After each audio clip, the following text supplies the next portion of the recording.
Recebendo hoje aqui nos estúdios do RBV Notícias, o governador do estado e também pré-candidato ao governo do estado, à reeleição agora, Carlos Moisés da Silva. Primeiramente, obrigado pela presença aqui, sinta-se à vontade. Obrigado, João, obrigado, Ramon, que estão aqui no estúdio conosco, nosso prefeito também da cidade de Videira, prefeito Burga, sempre nos recebendo muito bem. É um prazer retornar aqui e estar, como eu costumo dizer, prestando contas, né, do que a gente tem feito na gestão estadual, para que as pessoas saibam como o governo do estado vem caminhando na gestão pública, as transformações que a gente tem feito na forma de administrar o estado de Santa Catarina. Muito bem, governador, nos fale a respeito do motivo aí da sua visita hoje aqui ao município de Videira e também aqui pela região. Bom, a gente costuma conversar com os nossos prefeitos, até passei em algumas obras hoje na cidade também, são parcerias que a gente tem feito com o município na área da infraestrutura, na área da educação. No caminho parei um pouquinho em Rio das Antas, vimos ali algumas obras do governo do estado que já estão em andamento, parcerias com o município, enfim, sempre aproximando e também colhendo a impressão dos nossos prefeitos, porque o nosso governo tem um movimento municipalista que ele é histórico para Santa Catarina, é o governo do estado que mais aplica recursos na vida, onde a vida acontece, que é nas cidades. Então, essa foi uma proposta nossa lá em 2018. Quem acompanhou a nossa eleição em 2018 lembra que a gente falava mais Brasil, menos Brasília. O que significa isso? Significa colocar o dinheiro do contribuinte, onde todo mundo paga tributo. Tem gente que acha que não paga tributo, né? Mas quando ele compra leite, ele paga tributo, quando ele abastece o carro, quando ele compra pão, quando ele, enfim, vai no comércio, né? Enfim, se transporta, ele está pagando tributos. Então, o governo, quando devolve aos municípios, através de um planejamento importante, que nós fizemos de enxugamento da máquina pública, que é o que a gente anunciava, mais Brasil, menos Brasília, uma estrutura de governo menor para sobrar mais dinheiro, e o combate à corrupção. Foi sob essas três bandeiras que nós nos elegemos em 2018, e com elas nós governamos até aqui. E isso trouxe alguns resultados, o equilíbrio dos cofres públicos, a possibilidade de a gente estar comparecendo aqui, por exemplo, em Videira, né, investindo na educação municipal, na educação infantil. Não é competência do governo do estado investir na educação infantil, é uma atribuição do município, né, de ofertar vagas de creches, enfim.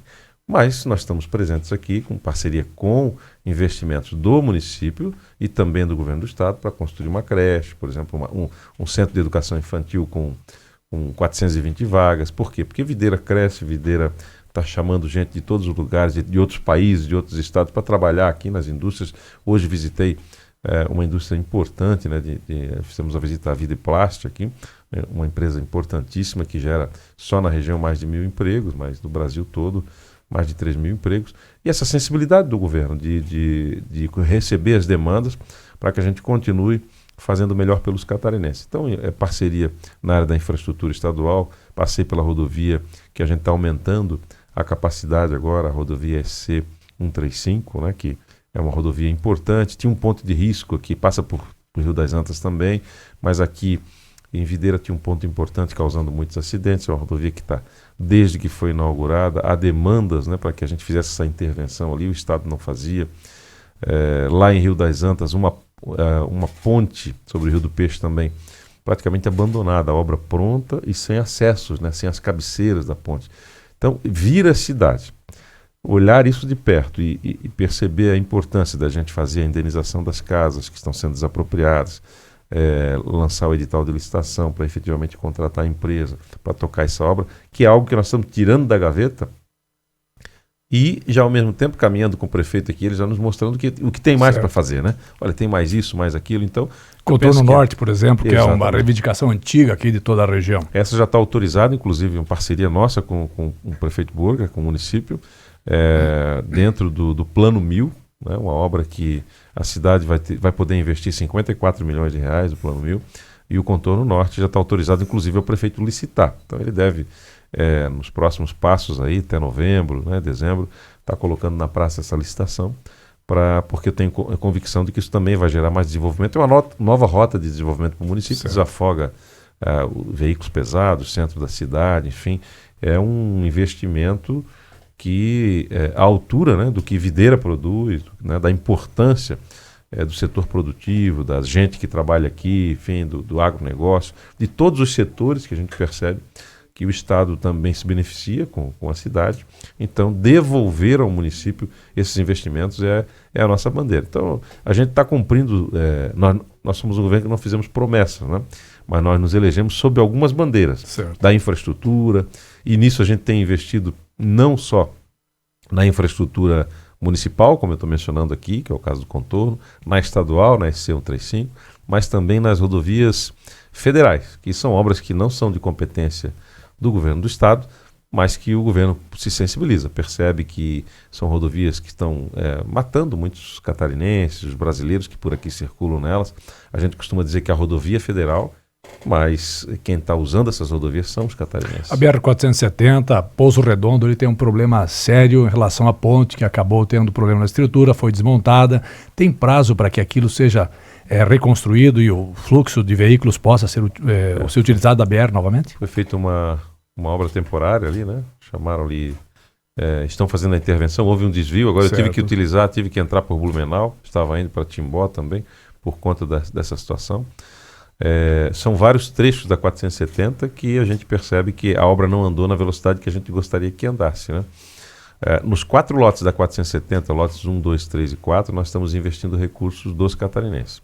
Então, tão logo o governo federal, porque essa é uma obra que não é de responsabilidade do governo de Santa Catarina, os catarinenses só estão pagando ela. Certo. Né? Então, são 465 milhões de reais para obras federais, 470, a BR-280, a BR-285 e a 163 também, no oeste de Santa Catarina. Então, a 163 está levando 100 milhões de reais dos catarinenses, a 280, 50 milhões, a 285, 15 milhões, e a 470, 300 milhões, 200 milhões no lote 1 e 2 e mais 100 milhões no lotes 3 e 4. Aproveitando a oportunidade, falando em rodovias, a situação de Caçadora, Matos Costa, aqui de Omeria, 13 Tilhas, que são rodovias que têm problemas estruturais. E também a rodovia de Fraiburgo ao município de Frei Rogério, ligando a Curitibanos, que foi iniciado e parou. Como é que está o andamento disso tudo? Esta obra, realmente ela nos causa muito transtorno, inclusive para quem está utilizando essa rodovia, eu tenho acompanhado isso. Infelizmente, né, a parte do governo do Estado foi feito tudo o que teria que se fazer, era uma obra histórica, né, uma obra, eu acho que de mais de 60 milhões, 50 milhões de reais, uma obra importante, Fraiburgo, Frei Rogério. Nós lançamos a licitação, fizemos o projeto, lançamos a licitação, conseguimos separar uma empresa, então, né, escolher uma empresa através do processo licitatório para tocar essa obra. O governo tem dinheiro separado, o problema não é orçamento, e a empresa desiste. Né? E aí chama a segunda colocada, que não quer pegar, enfim, talvez a gente precise fazer uma nova licitação ali, porque a gente chamou as outras empresas que estavam participando desse certame e a gente não conseguiu fazer com que elas assumissem, né? Então esse foi um destaque importante. Nós estamos hoje com muitas obras em todas as regiões de Santa Catarina, está faltando inclusive empreiteira para tocar todas essas obras.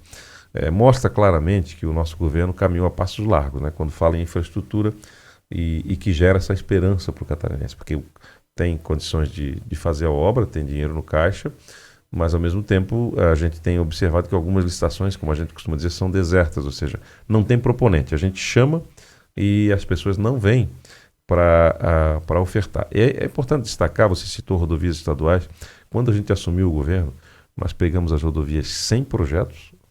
Quando alguém dizia, não, mas tem projeto, a gente olhar projeto velho, né? O projeto precisa ser atualizado. Em 2018, quando assumimos o governo, em janeiro de 2019, nós tínhamos 74% das rodovias estaduais, são 6 mil quilômetros de rodovias estaduais pavimentadas. Desses 6 mil quilômetros, a gente tinha 74% em condições ruins ou péssimas. Então, você veja bem, é um desafio para o governo, né? Hoje, nós temos 24% em condições ruins ou péssimas. E aí entra essas rodovias que a gente ainda não conseguiu chegar. De 74% em condições ruins ou péssimas para 24%. Avançamos? Avançamos. Conseguimos mudar algumas realidades, sim, como é o caso da 135 e tantas outras que a gente está intervindo. Agora, tem rodovias que nós lançamos edital de licitação, a licitação deu deserta, outras as empresas estão abandonando, inclusive a gente está, por conta inclusive da diferença, quando a gente lançou algumas dessas licitações, o diesel estava R$ 3,60. Hoje está R$ 8,00 o diesel, né? Então isso tudo o cidadão tem que entender que nós pegamos um processo o Estado fez a sua parte, Não dá para atribuir responsabilidade exclusivamente também à empresa privada, às vezes ela demanda um reequilíbrio que o Estado não consegue fazer, por conta da diferença muito grande orçamentária. Em alguns casos vai ter que relicitar, enfim, e a gente está construindo soluções, inclusive junto à administração estadual, para que a gente possa provocar esse reequilíbrio financeiro desses contratos, para que as empresas não tenham prejuízo, né, nessas obras. Então, nós estamos avançando. Se a gente for falar em rodovia estadual, efetivamente a gente está avançando, assim como a gente enfrentou, e aí é importante destacar, nosso governo, eu digo que é incomparável, porque a gente pega 2 anos de pandemia, né? A gente poderia dizer, olha, só a pandemia foi o suficiente, a gente enfrentou a pandemia com o melhor resultado do Brasil. Mas não, nós avançamos também, como eu lhe coloquei, em que a gente melhorou as rodovias estaduais sensivelmente. Chegamos a oferecer e inclusive conveniar com o governo federal para investir em rodovias federais, estaduais e federais. E somos parceiros dos municípios para manutenção, revitalização, restauração de rodovias municipais e até criação de novas rotas, como é o caso do Contorno Norte aqui em Videira. Então o governo, mesmo passando pela pandemia, 2 anos de pandemia, mesmo com todas as dificuldades, temos a menor taxa de mortalidade do Brasil, 1,22%, e o menor desemprego do país. Então, esses 2 números por si, eles mostram que nós tivemos sucesso para enfrentar a pandemia. Porque se nós tivéssemos uma taxa de mortalidade que alguns estados têm, acima de 3%, por exemplo, nós teríamos perdido 70, 80 mil catarinenses. Governador, o senhor falou na questão da pandemia. Santa Catarina está vivendo hoje o que está sendo colocado aí pela mídia como crise na saúde. Problema da dengue aumentando próximo a 300% em relação ao ano passado, questão das UTIs neonatais. Como o governo está trabalhando para resolver essa situação? Nós ampliamos a oferta de leitos de UTI, né, sensivelmente em Santa Catarina, inclusive UTI neonatal e pediátrica.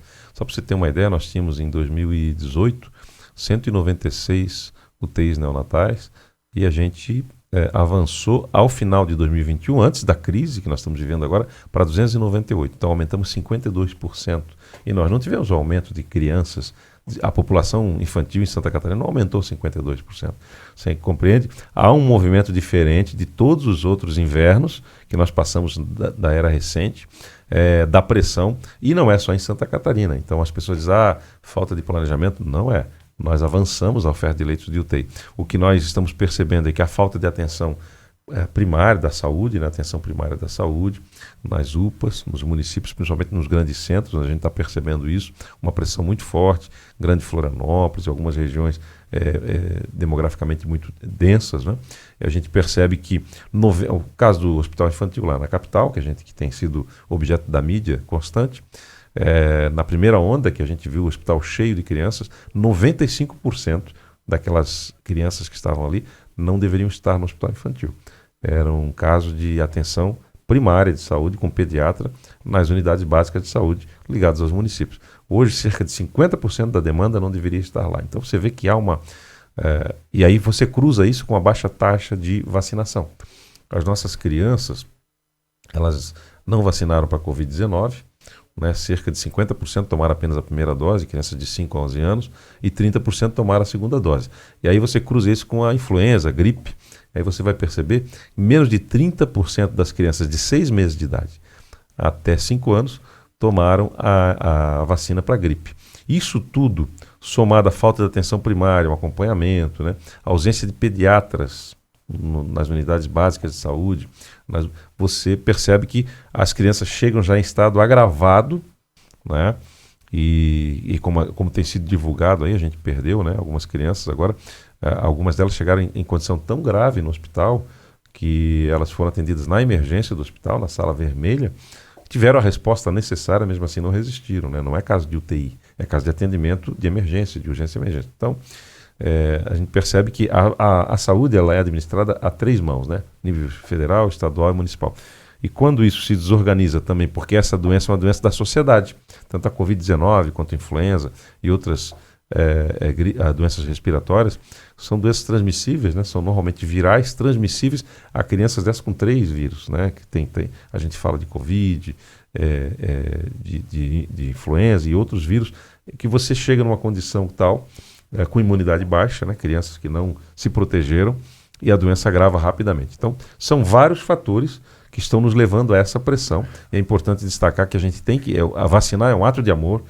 Foi feito um grande desserviço também sobre o esquema vacinal. Hoje a gente vacina o cão, né? A gente erradicou a raiva canina do Brasil. Nós levamos nossos cães para vacinar nos pet shops e tal, anualmente, é verdade? E não leva as crianças, né? E não leva as crianças, né? Então, assim, que onda é essa que se espalhou da descrença na ciência e que nós estamos chegando nesse ponto aí também. Então, acho que é preocupante, é uma doença da sociedade, nós precisamos fazer a nossa parte. Então, se as crianças fossem imunizadas para a Covid, fossem imunizadas para a influenza, para a gripe, nós já teríamos um quadro diverso do que a gente está É porque tanto a gripe é uma vacina anual, né? Todo ano muda, se renova. A Covid não foi embora ainda, muitos têm a sensação falsa de que não temos mais coronavírus, mas ele está por aí ainda. É verdade, a gente percebe assim, quem é vacinado, principalmente os mais idosos, né? Eles têm a doença, a própria gripe, né? Numa condição muito mais branda. E tem gente que morre por conta da gripe no Brasil, né? Então é preciso a gente entender. Há muita gente, tem muito cientista hoje na internet por aí, né? Então todo mundo é médico um pouco, né? Internet virou terra de ninguém, na verdade. É isso aí. Então a gente tem que cuidar um pouco com isso daí, entender que essas doenças são oportunistas, elas abrem porta para outras doenças mais graves e que a gente se prevenir, estar com o organismo preparado, vai te dar uma memória de reação do teu sistema imunológico também, que vai reagir, mesmo que não seja a mesma cepa, você tem uma memória orgânica que vai te preparando. Então, a gente não pode acreditar em tudo que falam por aí. Não presta porque é o vírus do ano passado, não presta porque... Vamos com calma, né? Quando o pessoal se vacina, e assim, para ter uma cobertura vacinal que traga um bom resultado, nós temos que ter pelo menos 80%, 90% da população vacinada. Acho que agora é o momento de falarmos um pouco sobre processo eleitoral, né? O senhor é pré-candidato à reeleição, logo estará aí registrando, já tem uma data para fazer o registro da candidatura, com certeza, e tem aí a questão dos acertos, né, para a disputa desse pleito. Como é que está a situação aí com o MDB, principalmente? O calendário é até 5 de agosto, né, que as convenções têm que ser registradas, né, as chapas e as candidaturas. E a gente tem dialogado com vários partidos. A gente destaca que o nosso governo, além de ter sido o governo mais municipalista, um governo que enfrentou a corrupção, que revisou contratos, economiza 505 milhões de reais todos os anos em revisão de contratos, que é um governo leve, sem papel, que economiza dinheiro público por conta de não usar mais papel, mais de 630 milhões de reais todos os anos. A gente distribuiu recursos em parceria com os municípios para atender a saúde básica, para atender a educação infantil, para atender É a primeira vez na história de Santa Catarina que a gente atende fortemente as APAES, as AMAs, né? Associação de Autistas, Deficientes, Cegos, Surdos. São 550 milhões de reais de investimento na educação especial. Superamos pela primeira vez na história de Santa Catarina investimento em educação, piso remuneratório do professor de 5 mil reais e assim por diante. Então, é um governo suprapartidário, trabalhou com todos os municípios, os 295 municípios de Santa Catarina, e por isso que a gente nota que essas coligações, elas têm que acontecer de forma muito natural, e a gente está esperando que os partidos, então, façam esse gesto, né, de entender como que foi o governo até aqui e que se aliem ao nosso projeto para que a gente consiga continuar cuidando bem dos catarinenses. Pré-candidato Carlos Moisés, logicamente tem a preferência pelo vice. Qual é o nome? Bom, nós vamos ter agora uma discussão importante, dia 23, próximo, né, um sábado, que são a data das convenções, data da convenção do nosso partido, republicanos, e de outros partidos também, dentre eles o próprio MDB, que é um partido importante, capilarizado, né, com grandes lideranças que passaram na história de Santa Catarina com grandes entregas.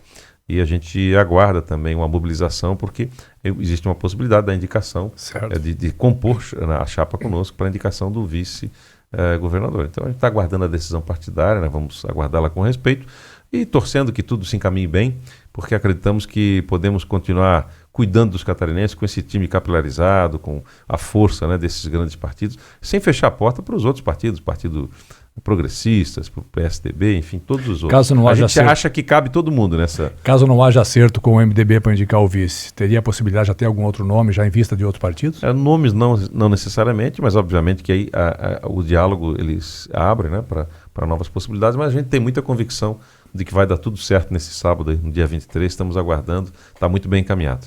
Um dos nomes poderia ser o ex-prefeito de Joinville, o Deller? Sim, é um dos nomes bem cotados, né, um empresário de sucesso, ao mesmo tempo um prefeito por 8 anos, o primeiro cargo político, né, eletivo que o Udo assumiu, foi o primeiro e único, né, foi prefeito da maior cidade de Santa Catarina, e um homem íntegro também, que tem uma excelente história, tanto na política quanto na vida empresarial. Nós estamos torcendo que as coisas se encaminhem, e é uma das possibilidades. Muito bem. Governador Carlos Moisés da Silva, obrigado pela visita aqui hoje, conversando conosco aqui nos estúdios do RBV Notícias, e com certeza outras oportunidades acontecerão para recebermos aqui. Um prazer estar com vocês aqui, João, Ramon e todos, né, o prefeito Burger que nos acompanha aqui nos estúdios também.